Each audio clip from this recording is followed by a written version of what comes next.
what I have to say, some of what I have to say is going to be, I think, somewhat maybe tedious. I've tried to boil it down. I've tried to boil down stuff I've been working on for years, many chapters of a book project. And sometimes when you boil things down, it's not like distilling rose petals. You don't get the fine essence. What you get is thin gruel. So I'm going to begin. I'm going to check my time to make sure I don't bore you to tears. All right. You've all had the experience. What do you do for a living? The Northerner inevitably asks someone he's just met. The Southerner just as inevitably responds with the question, where are you from? Or if the two are very old-fashioned Southerners, where do your people bury? Which was Andrew Lytle's great question. We've all heard something like this comparison 1,000 times. It's a commonplace of Southern regionalist conversation. Friends in the North, when they hear this commonplace, must wonder if there is any truth in it. Or, even if it is true, if there's any deeper significance. Is it just a cultural tick, as Vanderbilt professor Paul Kurtz, a transplanted Iowan, by the way, refers to Southern traditions such as saying y'all or eating mustard greens? Or is it a surface indication of a divide that is more ethical than cultural and perhaps more spiritual than it is ethical? We get an early hint of what this means from the very young Elijah Lucas in 1742. Everybody knows who Elijah Lucas is in this room. If not, then, well, you shouldn't be here. Elijah, she was the daughter of a British officer stationed in the Caribbean, and she was managing her daddy's plantation over west of the Ashley. Elijah had been begging her father to let her siblings join her in South Carolina, and she was lamenting the condition of a brother who had been given up by his doctor. Our good friend Mrs. Bodycut expresses the most tender concern for him. What then must those feel who are related to him by blood as well as friendship? Throughout Elijah's letter book and across the decades, she remained constant to her siblings, in-laws, and a broad set of kinfolks. When she married the recently widowed Charles Pinckney, Eliza determined to be as faithful a relation to his kinfolk as the first wife had been. Now, if I were a professor or a preacher, two species of beings who are convinced that they can change the world by changing people's minds, I don't have that delusion. I would begin by outlining my topic, which is attachment to kith and kin as the defining ethic of the South and of traditional societies before the Enlightenment and the Industrial Revolution. I might even start by defining terms, pointing out that the old word kith is related etymologically to kuth and means something like knowledge. And by extension, the people you know, friends, neighbors, and countrymen, they're kith. Kuth refers more generally to what is known or familiar. Hence, when we say that some things or some people are uncouth, we're saying, first, that they're alien, and second, that they are awkward, gauche, crude. So kith is couth, while aliens are uncouth. Since I am neither preacher nor professor, I won't do anything of this kind. I'm also not going to talk much about Southern literature, but if I were, by the way, any student of rhetoric here? Anybody knows what this rhetorical commonplace is? The praeteritio or praeteritio. I shall pass by in silence. Okay. I'm not going to talk about Southern literature, but I would bring up these themes in connection with the South's most representative novelist, William Faulkner, and contrast him with his rival and sometime nemesis, Ernest Hemingway. Somebody, was it Clyde, who was doing this the other night briefly, and I was grinding my teeth lest he steal my thunder. Hemingway, an Illinois native, spent his life everywhere but in Oak Park, where he grew up. And he made an almost desperate attempt to escape his memory of family life and celebrated not kith and kin or home place, but what men did for a living as soldiers, fishermen, and bullfighters. Faulkner, by contrast, carved out a unique literary territory, a fictionalized county in Mississippi with a dense forest of interrelated family trees that strikes most Americans today as far more alien than Tolkien's Middle-earth. But that's a theme for another time. I might also talk, if I were to make that sort of talk, about a different kind of novel, as dear to common readers as Faulkner has been to critics and scholars. I refer, of course, to Margaret Mitchell's pop fiction bestseller, Gone with the Wind.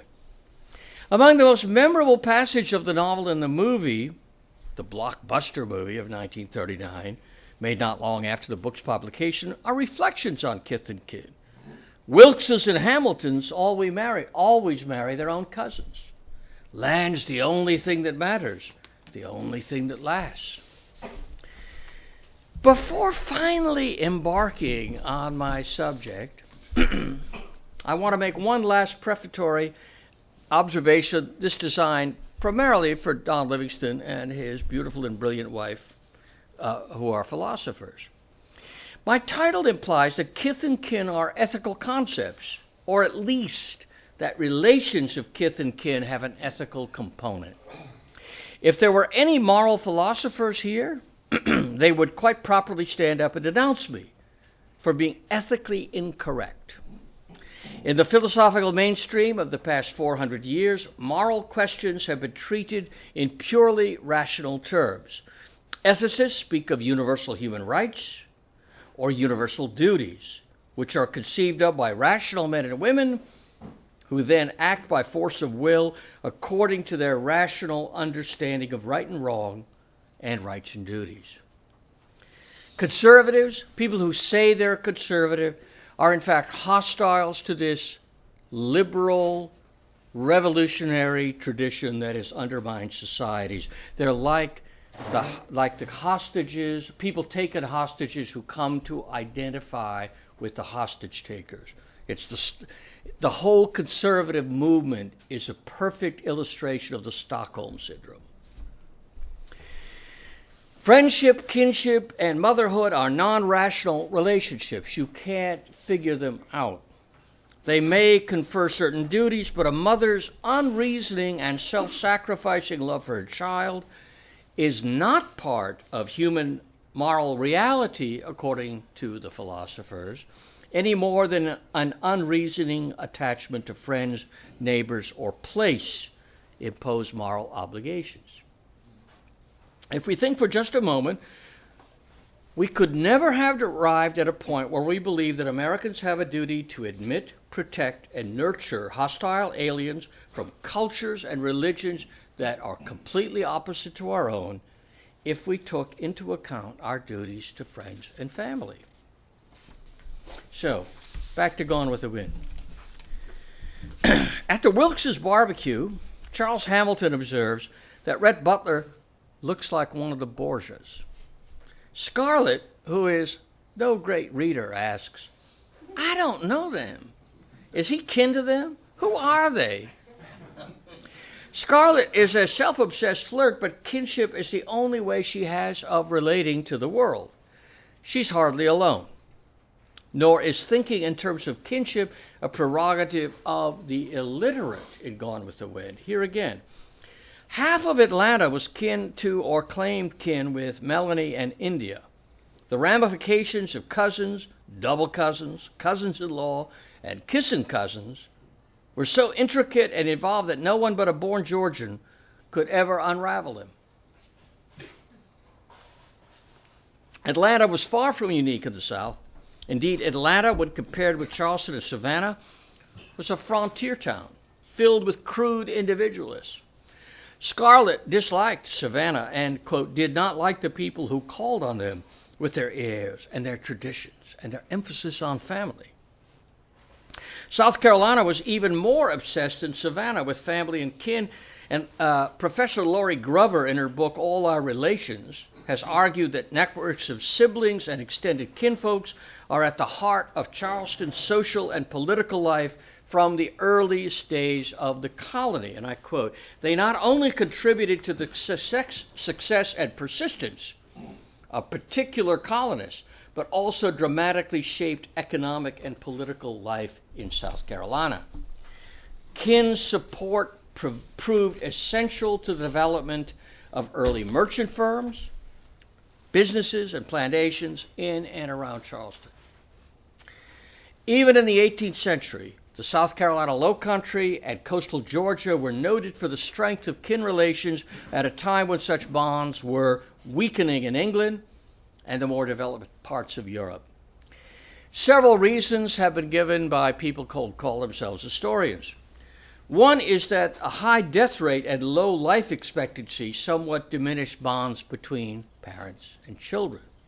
This development correspondingly strengthened bonds within the generation between siblings, in-laws, and cousins. This must have played some part in this, but perhaps it's not the whole story. Because after all, brothers and sisters who have lost one or two parents would have to depend more on each other and on aunts and uncles and cousins. Forging and maintaining these bonds of kinship was somewhat easier in the Lowcountry with its urban capital of Charleston that provided second homes to planters as opposed to either the back country of South Carolina or Virginia. Though it's certainly true that Virginia was dominated by interrelated networks of elite families like the Randolphs and Lees. To get a handle on how kinship and marital alliances functioned here, consider the career of Thomas Lynch, Jr., signer of the Declaration of Independence and heir to this plantation, Hopsui. He was a son of Thomas Lynch, Sr. and Hannah Mott, the sister of Isaac Mott, and thus granddaughter, grandson of she was the granddaughter of Jacob Mott. Jacob was the father of 19 children, including Jacob Mott II, who married Rebecca Bruton Mott, sister of Miles Bruton, who is a very wealthy planter and merchant. Other daughters married Thomas Pinckney, William Henry Drayton, General William Moultrie. Note the pronunciation, please, because I'm really tired of hearing civilized South Carolinians say Moultrie. As a graduate of General William Moultrie High School, let's get this name straight. And he's the second husband of Thomas Lynch's mother, Moultrie. Thomas Lynch Sr.'s first wife had been Elizabeth Alston of Brookgreen, up the road. This was a family that would give South Carolina some of its most prominent people in the 19th century especially. Thomas Jr. married Elizabeth Shubrick, whose sister Mary married Edward Rutledge, and her sister Hannah married Thomas Hayward, both signers of the Declaration of Independence and at the top of the Lowcountry social and political hierarchy. So, I raced through this. There will be a test in 20 minutes to make sure you memorize the genealogical tree. But the point is not the details, but the image that you should get of kin networks that dominate the political structure of the Lowcountry from Georgetown to Beaufort. These aristocratic marriages were mirrored by the middling and professional classes who were equally prone to establish kin-based associations of power and wealth. Gail and I lived for some years in McClellanville, and in McClellanville, if you weren't a McClellan, a Morrison, Graham, Lofton, you were basically nobody. Seabrook, you were nobody. And the constant, if you live there long enough, you have to deal with a mental genealogical tree and carry it always in your mind to understand why so-and-so hates so-and-so. When the British came to the New World, and by the way, that's what, 10 miles away, 8 miles away? Yeah. When the British came to the New World, they found it hard to make their way as rugged individualists, according to the American myth, and they had to depend on friends, neighbors, and family more than they did in the Old World. This flies in the face of several cherished American myths: rugged individualism, American exceptionalism. In fact, the settlement and migration patterns of the first of all the coastal states, but then as they moved westward, indicate that coastal America tended to be settled by kinfolks from very specific villages and regions of Britain. Now, when they moved west, as Daniel Boone, for example, did, Boone didn't move as an individual, he moved with family and kinfolks. And how? Part, at least, of the American myth stems from a misunderstanding of Thomas Jefferson, the enlightened intellectual who declared that men were born free and equal, and who seemed as at home in Paris as he did on his plantation in Virginia. But there were two Jeffersons. The Jefferson who penned the Declaration and filled it with nonsense about self-evident truths, and the Jefferson who wrote the notes on the state of Virginia and looked after family and kinfolk as if they were his most prized possessions. After leaving the White House, Jefferson spent most of the rest of his life living with his family and corresponding with nephews and grandchildren. All you have to do is look through his correspondence to see who Jefferson cared about other than John Adams. Attachment to kinfolk is not simply a Charleston mania. There's the old joke. Everybody knows this, right? Why Charlestonians like the Chinese? Because they eat right and worship their ancestors. Exactly. It's the human norm of all great civilizations. There's a scholarly study, prosopography. Prosopographers study the significance of prominent careers. And they have a field day with the Athenian clans, for example, or the kinfolk and kin relations in Rome. My old teacher, T.R.S. Broughton, literally wrote the book on the aristocratic families of the Roman Republic, and you get a similar great work from Louis Namier about the British aristocratic families. In the Old and New Testaments, among Greeks and Romans, and in most previous and subsequent ages, there was no worse crime than parricide, killing somebody who had begotten you, and no sin more serious than disrespect for parents.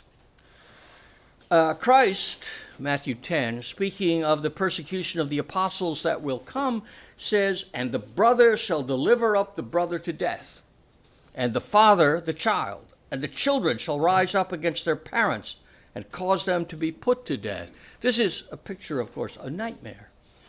Similarly, St. Paul says that in the last time, men shall be lovers of their own selves, covetous, boasters, proud, blasphemers, disobedient to parents, unthankful, unholy, without natural affections. By the way, this you could write a whole book based on that notion of natural affection. Jesus and Paul's nightmarish depiction of the last days has a lot in common with the predictions made by Hesiod, a Greek poet who comes right after Homer. There's a future age when children will be born with gray hair, fathers and children will quarrel, brothers will not love each other or respect their parents. This is the end of the world when kin relations dissolve. Now, coming back to 18th century South Carolina, Eliza Lucas, of course, who marries Mr. Pinckney and is known as Eliza Lucas Pinckney, she's forever admonishing her siblings and children on the importance of respecting parents. She even went so far as to write, this is very funny if you know the people involved, a Dear Billy letter to a 19-year-old William Henry Drayton, complaining that the young man had written a letter with too much warmth toward his father. "Consider, my child, how much duty, deference, and affectionate respect is due to a parent." And of course, William Henry Drayton becomes one of the dominant figures during the Revolution, and but the fact that Eliza can speak to 19-year-old Billy in this way is very endearing. The relationship of parents and children and between siblings while these are the most immediate and demanding of blood ties, is not the only degree of kinship that imposes obligations.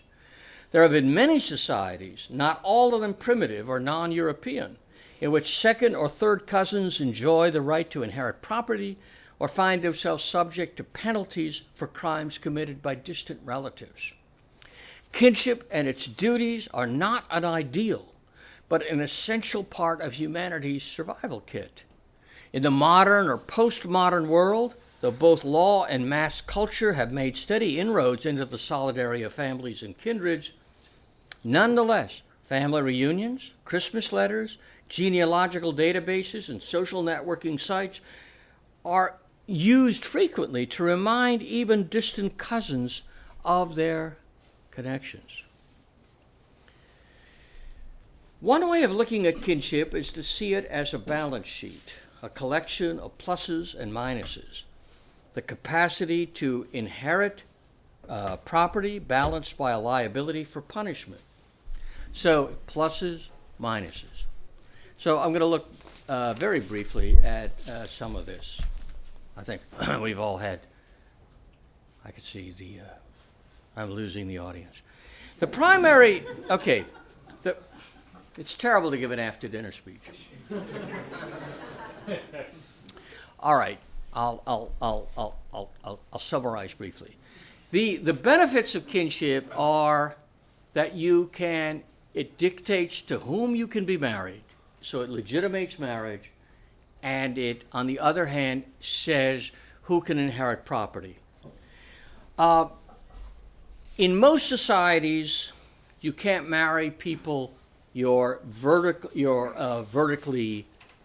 related to. You can't marry your grandfather, you can't marry your grandchild. There's some genetic advantages to avoiding this interbreeding, but really the whole stability of the family depends on this.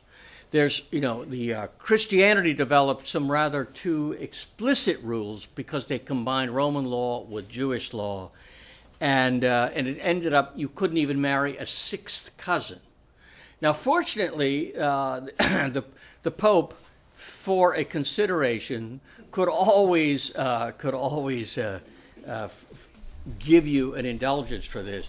But in the case of Henry VIII, he was not supposed to marry Catherine, but he was given an indulgence. The big trick is those indulgences are non-reversible. You can't turn them around. Incest avoidance rules are the means that we have of defining what marriage is. And so every society is different, but every society has to say, this is good, that is not. Modern governments, though, by a stroke of the pen, can legalize any marital union, including a member of the same sex. The incest taboo is the next. A lot of so-called conservatives, a word which I find very amusing. A lot of conservatives think that the next rule to be broken will be polygamy. Look, polygamy is comparatively normal compared to what we're suffering now. But no, it's incest. That's the next rule. A New York State appeals court has ruled that marriages between uncles and nieces are legal. New Jersey has already legalized such unions. The Ethics Council that advises the German government has recommended relaxing incest rules against marriage between brother and sister. The elimination of incest rules is part of a general attack on marriage, turning it from an institution for maintaining property and family across the generations into a means of satisfying sexual desires or providing a bond of affection. Love. This severs the connection between sex and procreation. It's sex without consequences, contraception, abortion, same-sex marriage, gay adoption, and now the elimination of incest. So the other aspect, apart from these incest rules, marriage rules, the other big thing is inheritance. This is a really boring subject, which I'll skip. No, I have some pity and sympathy in people who have had dinner. Property and inheritance laws, more than incest prohibitions, indicate how societies structure their prohibitions. Today, you can basically, in most states and in most Western societies, write a will disinheriting your natural heirs, your wife and children, and giving your money to the last floozy you had a fling with in Vegas. In the old days, these things were circumscribed by custom and law. In the Middle Ages, of course, there were rules on primogeniture. There's a lot of misunderstanding about primogeniture law because roughly by 1600, these laws had been in England overturned. And so what you did not have was primogeniture law, but a preference among the landed aristocracy who had the right to give their property to their eldest son, or in some cases to their eldest child. There are some cases where primogeniture worked in favor of the daughter. What matters is not the details of any particular system, but the fact that every society in human history has a way of dictating inheritance laws. In calculating the costs and benefits of kinship, we have to reckon with the dead as well as with the living. If you're my first cousin, it's because we have a pair of grandparents in common.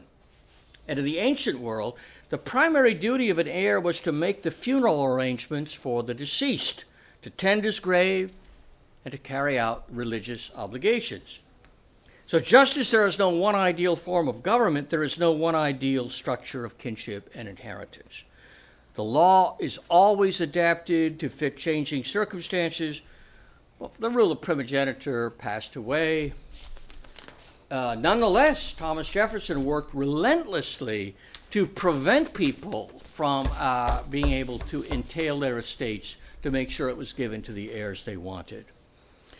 I'm not going to talk about Jefferson. Jefferson basically believed the land belonged to the living, and therefore every heir had the right to pass it on as he wanted.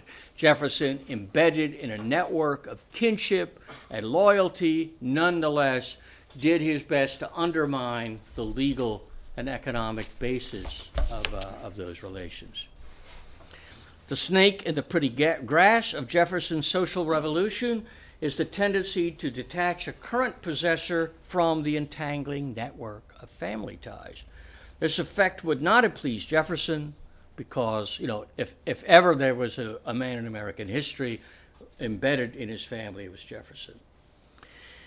Even in modern American law, where inheritances are determined by the passing mood of the testator, the property of a man dying intestate is awarded to next of kin according to a fixed order and formula that varies from state to state, whether it goes directly down or it goes down for a while and then goes over to brother and sister, whatever it is.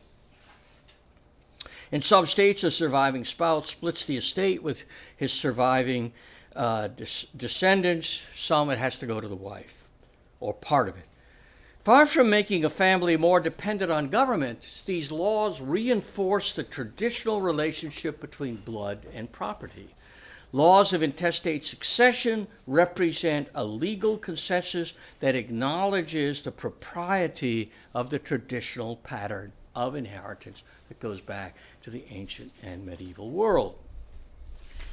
Okay, I'll skip forward.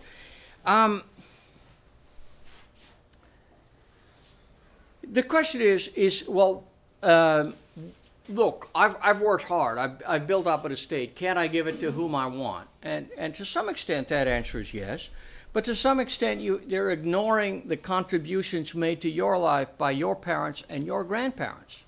It's not only that you have inherited their property, but you have inherited skills and abilities, moral discipline, and things which they inculcated you. My parents were middle-class people. They encouraged habits of discipline, serious reading, sent me off to college. They left me a modest stake of money that came in handy when I was an impoverished young writer. I cannot repay my dead parents for all this, but I can discharge some of my obligation by passing what little wealth I have, less every day, on to their grandchildren. There's also the biological fact that I am genetically the sum of my parents' contribution to my being, just as my children are the sum of the genetic contribution made by my wife and me. It's very interesting how genetics and sociobiology confirm what basically the Bible teaches us about human nature. Wealthy Americans like J. Howard Marshall appear to feel no shame in disinheriting their children or in leaving a large part of their estates to women a third their age. This is the case, of course, of Anna Nicole Smith. In earlier times, to disinherit your children and give it to a floozy was viewed as despotic and a sign of mental and social disorder. Add to that fact that we just say, and I've interviewed lawyers who deal with wills, and they say, well, it's his money. He can do what he wants. In the Old South and in other traditional societies, the most significant asset that could be passed down was the home place. When Scarlett asks Rhett at the end of the novel where he's going, he replies, I've reached the end of roaming.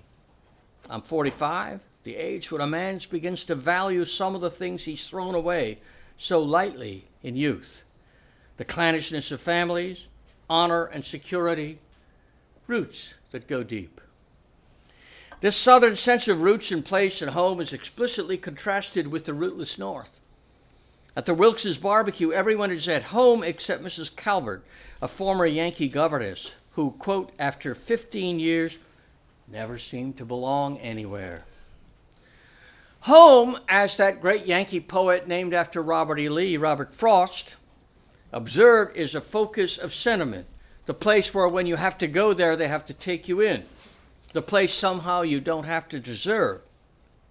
In traditional societies, home is connected with the ever-present dead. It's not just the home for the living. In Athens, someone who claimed Athenian citizenship had to prove their citizenship by saying not only who their ancestors were, but where their people were buried and what the shrines were where they worshipped. Where are the family graves? That citizenship depended on knowing where your people were buried. This familial piety that goes beyond the grave stands in sharp contrast with our attitudes. For Romans and other traditional people, the dead have not entirely gone away. They may, in the manner of Greek heroes, bless their descendants and people in the neighborhood, or if they're offended, they can prove troublesome. Once a year at the Parentalia, 9 days in February, Roman families honored their ancestors whose shades were brought offerings and exorcised any malevolent intentions that might have been provoked by unworthy descendants. Ovid tells a tale that when on one occasion the rites had not been observed, ghosts left their tombs and threatened Rome. Obviously, the cynical Ovid didn't believe this. In May, they celebrated the Lemuria, whose rites were generally aimed at exorcising malevolent ghosts. Traditional Catholics today preserve this understanding of the awesome dead by celebrating All Saints and All Souls. Andrew Lytle celebrated familial piety in his family memoir, Awake for the Living, whose very title is evocative of what I'm trying to talk about. In the world in which Lytle grew up, the connection to kinfolk was a vital necessity. The world in which he grew old, the bonds had weakened. And I quote, "If you don't know who you are or where you come from, you will find yourself at a disadvantage. The ordered slums of suburbia are made for the confusion of the spirit. Those who live in units called homes or estates, and both words do violence to the language, they don't know who they are. For the profound stress between that union, that is the flesh and the spirit, they have been forced to exchange appetites." Mr. Andrew was perhaps fortunate in not living any longer than he did in his long life. He would have been far more at home in the Roman Republic than in Schaumburg, Illinois. At an American funeral in the 21st century, relatives and friends arrive at the funeral parlor or church dressed in every style and color. When they're not chatting up the widow and children, they speak casually of sports, entertainment, politics. I frequently hear people, even older than I am, which is perhaps a little improbable, they say things like, "I'm so glad we don't have to wear black anymore. Dark colors are so depressing, don't you think? Aunt Joan would not have wanted us to feel sad." But we still take sufficient interest in the dear departed when there is money or property to be inherited. Before coming here with a couple of students, we drove over. We were headed toward Hampton, and we drove down Old Georgetown Road to the Brick Church, and which is a church of the 1760s, the parish church of, officially the parish church of St. James Santee today. I was once junior warden there, and we used to have 2 or 3 times a year there would be on Easter, and there was Brick Church Sunday, and everybody would come back for the Brick Church Sunday celebration. And the bishop often came, and their children were often baptized, either at Easter especially. And then there was a picnic, and there was something so charming and so beautiful. We'd spread out these blankets, and on flat tombstones, drinking champagne, eating food, and the distant descendants of the dead frolicking among the tombs of their ancestors. Now, this is something out of Greek and Roman history. This is something alien unfortunately, to the world we live in. Men and women who have no regard for past ancestors will probably not waste much energy thinking about their descendants. It is all too common for Americans when they retire to go in search of eternal youth in Florida or Arizona, moving away from their grandchildren. If they are rich enough, they can afford to pay visits and receive visits from their descendants, but if they're limited means, visits may be limited to once or twice a year. I wonder what postmoderns think of the comic French film Les Visiteurs. Anybody seen Les Visiteurs? It's a wonderful movie. I recommend everybody to see it. A medieval French knight, played by Jean Renewal, is transported to the late 1990s. And, he's completely bewildered. The first half of the movie, he's obviously a fool. He doesn't know about bathtubs. He doesn't know about plumbing. But he sees this girl who is his great, you can't count it. It's 1,000 years later, granddaughter. And he says, "Ah, ma descendance, my posterity." It sounds bizarre in English to say that because we cannot imagine anyone caring about his distant posterity, much less envisioning our whole posterity summed up in a silly French woman that you will then sacrifice everything to help because she is yours. My friend Claude Poulain says, okay, that's the implied meaning of the movie, but no one could make a movie explicitly with that meaning. In inheriting property, we also incur liabilities. We may have to pay the debts of the deceased. In a traditional society, kinship entails debts of blood. Blood revenge is embedded in the very concept of the family. It's the ultimate family value. You kill my brother, I kill you. A lot of it depends, the relationship depends on to what extent am I related to a brother, a first cousin, a second cousin, and this debt of honor, this debt of blood, is owed in proportions. Once you shed my kinsman's blood, there's a crisis, and it can be resolved in a number of ways. A close relative can slay the killer. This seems to be the initial assumption in the Pentateuch. In the case of willful murder, the family's avenger of blood is obliged to seek out the murderer and put him to death. The shedding of a man's blood pollutes the killer and the community that shelters it. For pre-modern peoples, the stain is not theoretical, it's physical. You feel it. It's a burden of agony that everyone experiences. This is true among the ancient Greeks. It's true in the Balkans in the 19th century and up to today. I could talk about Montenegro, but I won't. All killings require expiation, but not all demand revenge killing. If a killing is accidental or extenuated, a society might make some provision for a nonviolent settlement. You could pay. And this is a big thing. You see it in the Iliad, you see it in Beowulf, you see it especially in Germanic literature. Every class of human being has a price, Wehrgeld.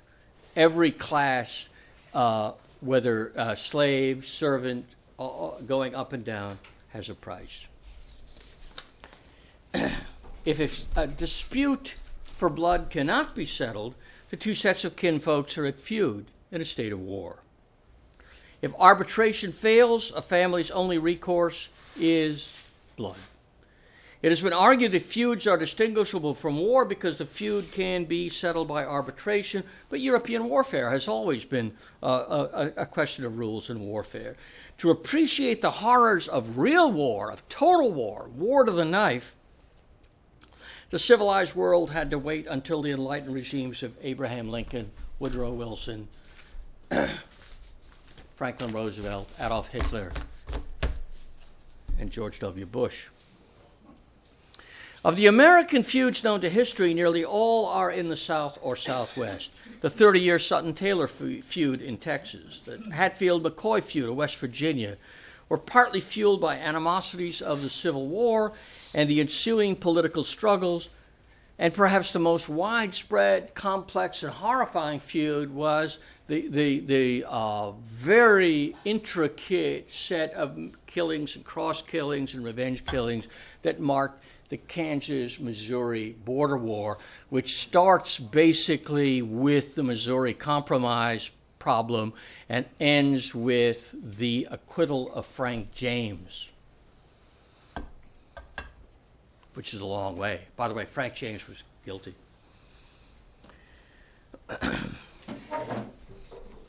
Feuds can get out of hand. Mark Twain has a savage portrayal in Huckleberry Finn about a feud. It started 30 years ago or somewhere about that. There was trouble about something. Then a lawsuit settled it. The suit went against one of the men, and so he went up and shot the man who won the suit, which he naturally would do, of course. Anyone would. But pressed for details, Buck cannot tell Huck what the trouble was or who shot first. Feuds do get out of hand, and eventually entire communities are involved. So we're talking about, if we're talking about the relationship of blood, the responsibility for kinfolks.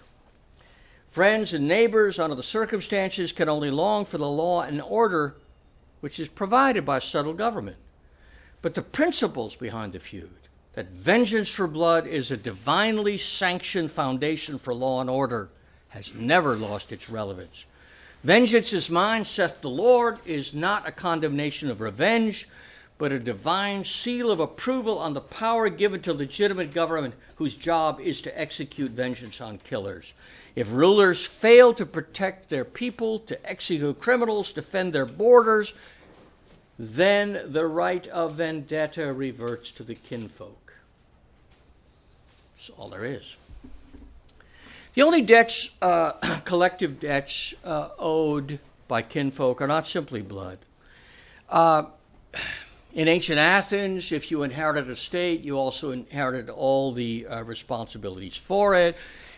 People could be exiled, their kinfolk could be, the whole kindred could be exiled for the crime of one person. This became very common in late medieval and Renaissance Florence. For example, if you're a Florentine nobleman and you're walking down the street and somebody offends you, some commoner, and you say, "Hold on there, sirrah," and he gives you some lip and you slap him. Well, the fine can be, let's just say in modern terms, $5 million because you're a nobleman. say, well, I don't have $5 million.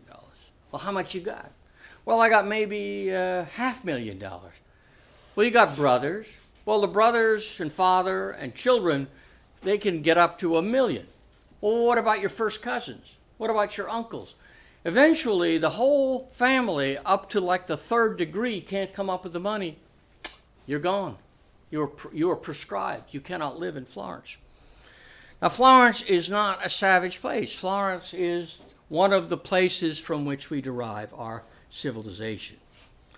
So, you have, in every society, in every civilized society, you have different formulas, you have different patterns, you have different marriage patterns, different inheritance patterns. The point is not the details, but the fact that this is how society works. By the late 18th century, collective responsibility was an antiquated notion in the English-speaking world, though it was invoked more than once to outlaw entire Highland clans for the deeds of some of their members. Now remember this.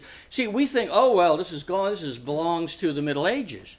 Well, why did my MacFarlane ancestors get banned from Scotland, or the MacGregors? Not for something they did, but for something a relative did. 18th century South Carolinians might have been puzzled to explain such a practice, but upon reflection they would have agreed in principle.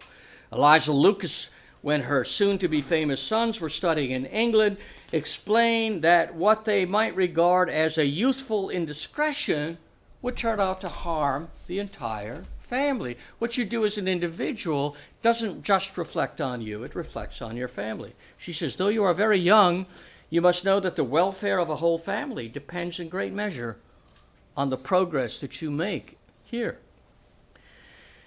The point I've tried to establish is, although with wearisome detail, is quite simple. The human race is the same today as it was when Cain murdered Abel, or when the first ape man learned to talk, if you prefer a Darwinist myth. Neither our DNA nor our moral code have changed substantially, though Christians and philosophers have taught us to elevate that code and apply it more humanely and more generally. Nonetheless, our first duties are, as St. Augustine and Thomas Aquinas, following St. Paul, have taught us, these duties are to those we are connected by nature and blood, to our kinfolk. Kinship is the social mechanism by which individuals and households are integrated into the broader society.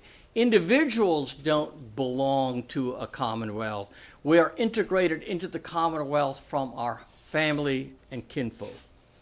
This is the great insight given by the social anthropology. I urge you to read Meyer Forts and his students on this.